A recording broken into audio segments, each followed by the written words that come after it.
Ben, thank you for joining us. There's only one place to start, and that is with the ownership of the football club. The current owners' bond group have committed to a budget for next season. Although the sale of the club is ongoing, where do we currently stand with the ownership? So Graham Howes, Rod Taylor and I met with the Shrimps Trust last week and provided an update which we're glad was shared. We'd agreed to the minutes going out, which was always the intent, so the information could get out there. At the moment, we, as we have been throughout the whole thing, we're sat on the periphery, supporting the club as we can through this, and trying to support the owner in a sale. Providing the information we need to. At this point, my understanding is that the sales process is still ongoing. We are in constant dialogue with the owner, but we are not in control of the sale process whatsoever. As I say, at the times where we've needed to support it through providing information, working with the owner, on the forecasting what we need to for the Football League, we have. And at the moment, that's the input we've had, and the process continues. But as we've come out and said recently, for everyone's sake, we're hopeful that comes to a swift conclusion and can allow the football club to move on. With the budget now being set, how much clarity does that give Derek in the football department in terms of going forward, but also for Derek personally in his position as manager? Yeah, so I think first of all, there's been when Derek re-signed for us last year, there was the statement announcing his arrival, and in there it said he was under contract until the end of this season, just gone, with an option to extend, which for one reason it's not strictly like that. Derek's arrangement is of course confidential, but it's ongoing, and it continues through this summer into next year and hopefully beyond. So we're working on a basis that unless Derek decides that he doesn't want to be here at some point in the future, or the club does for whatever reason, then that relationship is just as it is and keeps on going. And we have absolute belief that Derek is the best person to take this football club forwards. Did a fantastic job in lockdown, before coming in, but in lockdown getting us promoted from the position we were in. And heading back into League Two, we believe there's nobody better to take on the challenge once again of going out there and giving the absolute best account of ourselves we can. So obviously the additional budget was welcomed, because we all, I think, knew what that looked like without that injection, which the owners committed to. So we're thankful for that. We've got to be realistic about things.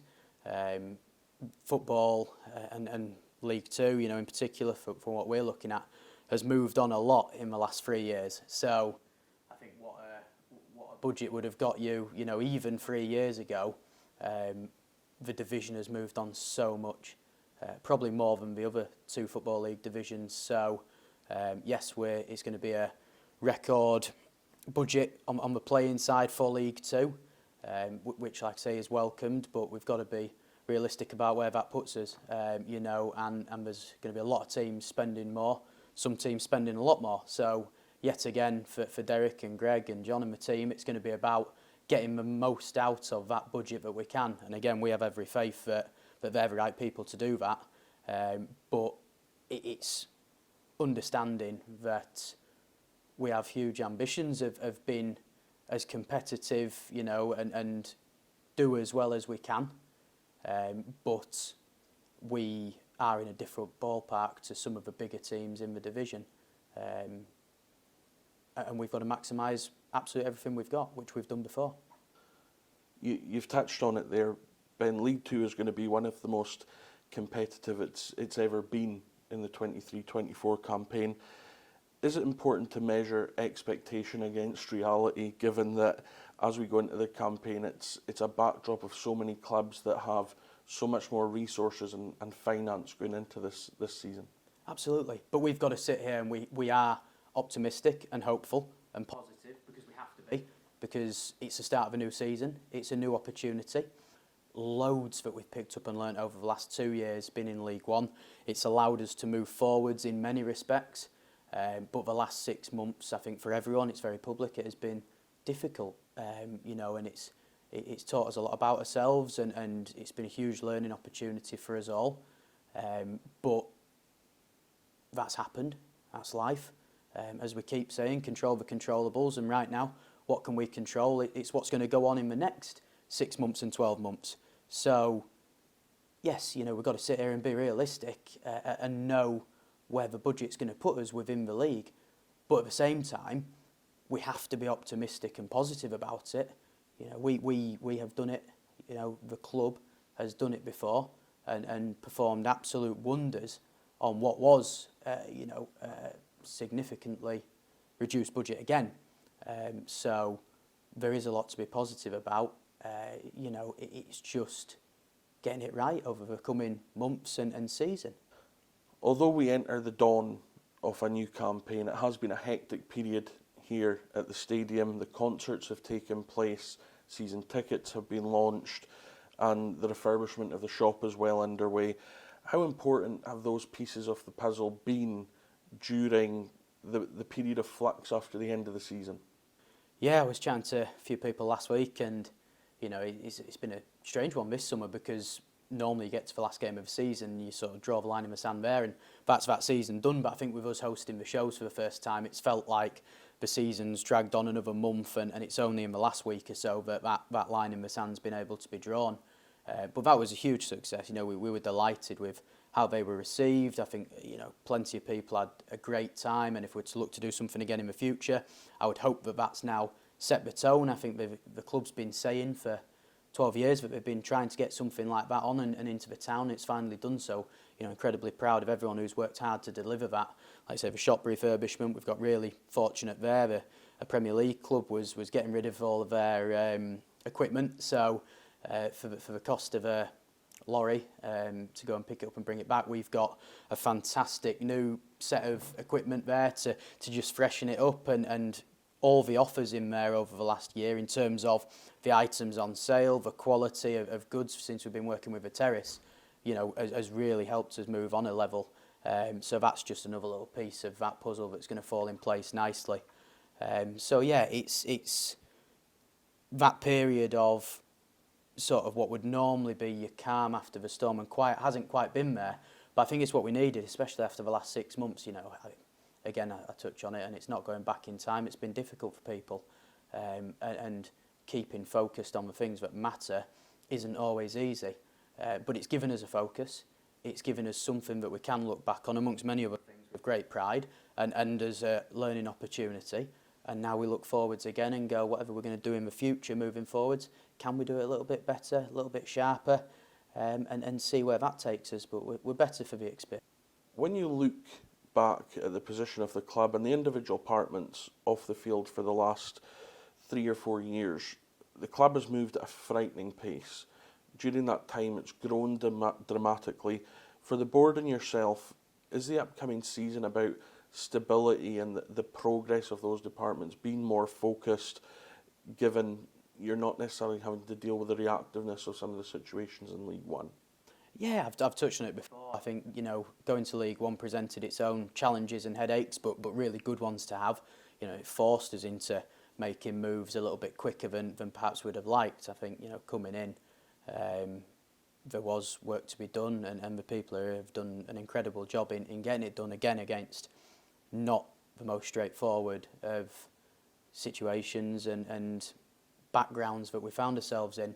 You know, I do think we've still moved forwards in many ways. Ultimately, it's about what happens on the pitch, and we were incredibly close to getting over the line. And I think with the benefit of hindsight that we all know, if we'd have been able to do a little bit more last summer or in January, do a little bit more sooner, we could have possibly got over the line. But that's football. We haven't. You know, and we've got to, like you say, regroup and look again. I think we have managed to develop things. We're not where we want to be, because I don't think you ever will be. But we are in a better place, I feel, than where we were a few years ago in terms of how the club operates and the structure. Like I say, plans are realigning. for the future if we were to have a change of ownership. About who knows what would happen there, and the plans that any potential new owner could have. Hopefully, ones that are going to take us forward even more. But yeah, it's an opportunity to continue to look at what we can do better, which we know is a number of things, both on the football side and non-football side. But I will say, on all fronts, football, non-football academy, everyone here works so hard and does their absolute best. We're not blessed with the biggest staff base, whether that's in the football department where, there's dual roles in there, off the field where there's dual roles, there's people picking up different pieces and different hats. We probably have one of the smallest staff bases in League Two, possibly the National League for that matter, but I genuinely believe what we get out of that is absolutely fantastic, with ambitions to go and do more, but it's just utilising the resource that we have as best as we can, which is always a balancing act. We're here to be as competitive as we can on the football pitch, and that has to be a priority, whilst also appreciating there's elements of a business that make money, so we have to invest in them to try and generate more revenue. There's elements that have to be looked after because it's the right thing to do, ticketing, retail. Whilst yes, that's an income generator, it's also a service to supporters, and we focused really hard in the last few years in trying to get that right, which I believe we have. We're always going to make mistakes. There's always going to be things we look back and go, could we have done that better? Yeah, absolutely. But generally, the direction in which we've moved has been upwards, and we're in a better position now than we were 3 years ago, say before we got to League One. What's important is that we utilise that and do as best we can. There's no point in moving forward so much to come to a standstill and that be that. And like I say, we're positive, we're ambitious. We know our constraints at the moment, but that's the hand you're dealt. Let's get on with it.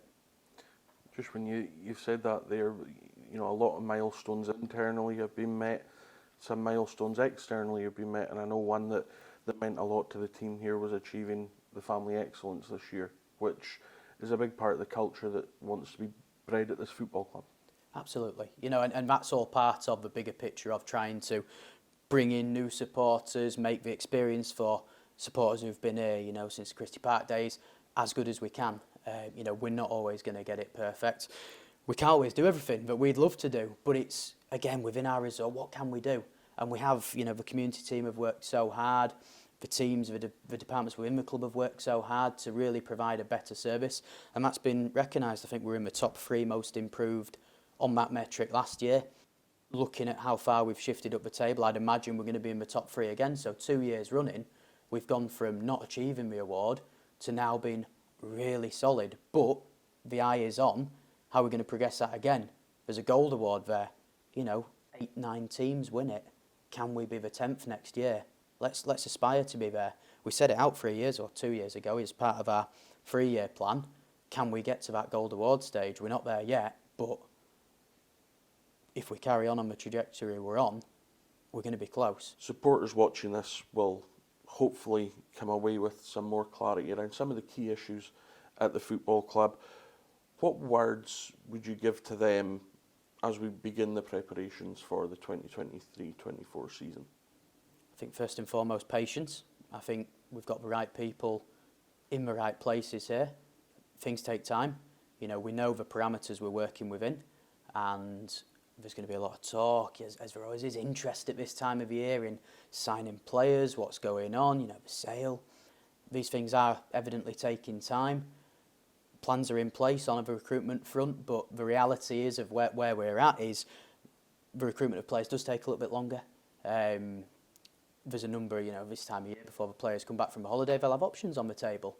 So we just need to make sure we're the strongest one there where we can be. So I think patience, belief in what we're going to be doing. The landscape is looking more positive with the announcement from Bond Group recently. So that's allowing us to be positive, which I think the supporters have been fantastic. They've got behind us with season ticket sales. I think we're up to 1,800 now.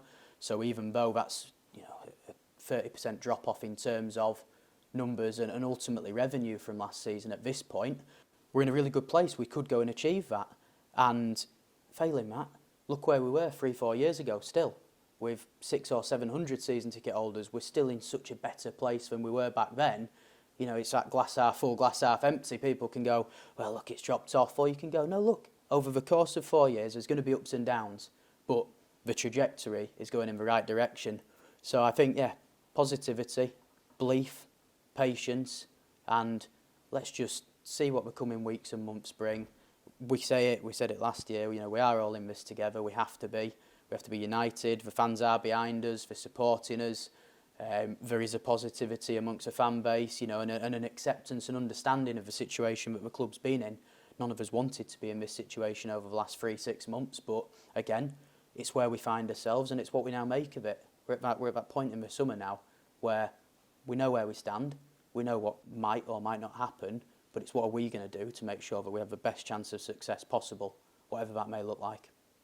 Ben, thank you so much for joining us. It's been great to catch up. Hopefully we'll speak again soon, and we hope that this piece will bring clarity to the Morecambe FC supporters. Thank you very much.